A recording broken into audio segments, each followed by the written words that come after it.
Mitchell Starc থেকে শুরু করে জোফরা আর্চার কিংবা এন্ড্রিক নরকিয়া, ভারতীয় তারকা ওমরান মালিক আর লঙ্কান তরুণ মাথিসা পাতিরানা ইন্ডিয়ান প্রিমিয়ার লিগে পেসারদের গতি বাড়তি আকর্ষণ তৈরি করে ফ্র্যাঞ্চাইজিগুলোর মাঝে।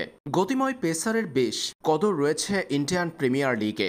বিশ্ব ক্রিকেটের অন্যতম জাঁকজমকপূর্ণ আর জমজমাট টুর্নামেন্ট বলা যায় ইন্ডিয়ান প্রিমিয়ার লিগ আইপিএলকে। গত 17 আসরে আইপিএলে কেবল বাংলাদেশ থেকে 6 জন ক্রিকেটার অংশ নিয়েছিল। তাদের মধ্যে উল্লেখযোগ্য সাকিব আল হাসান ও মুস্তাফিজুর রহমান। এই দুইজনই আইপিএলে বলার মতো পারফরম্যান্স করেছেন। তবে 2025 সালের আইপিএলের মেগা নিলামে বাংলাদেশ থেকে সর্বোচ্চ সংখ্যক ক্রিকেটারকে দেখা যেতে পারে। দল পাওয়ার জোরালো সম্ভাবনা রয়েছে কয়েকজনের। তাদের মধ্যে অন্যতম গতিময় পেসার নাহিদ রানা। ভারতীয় সাংবাদিকরা মনে করছে আইপিএলে জোরালো সম্ভাবনা রয়েছে নাহিদ রানার। প্রীতিচিন্তা কাবিহা মারান কিংবা শাহরুখ খানরা নিজেদের দলে অন্তর্ভুক্ত করার জন্য নাহিদ রানাকে নিয়ে আইপিএলের মেগা নিলামের টেবিলে লড়াই করবে, এমনটা মনে করছে বাংলাদেশ ভারত টেস্ট কাভার করতে আসা ভারতীয় সাংবাদিকরা। চমৎকার গতিতে সম্প্রতি সময়ে বিশ্ব ক্রিকেটে আলোড়ন সৃষ্টি করেছে নাহিদ রানা।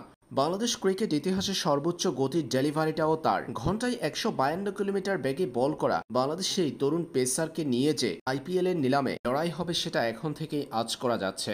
নভেম্বরে অনুষ্ঠিত হতে পারে আইপিএল এর মেগা নিলাম, আর সেখানে নাহিদ রানাকে পেতে চাইবে অন্তত 4-5টা দল।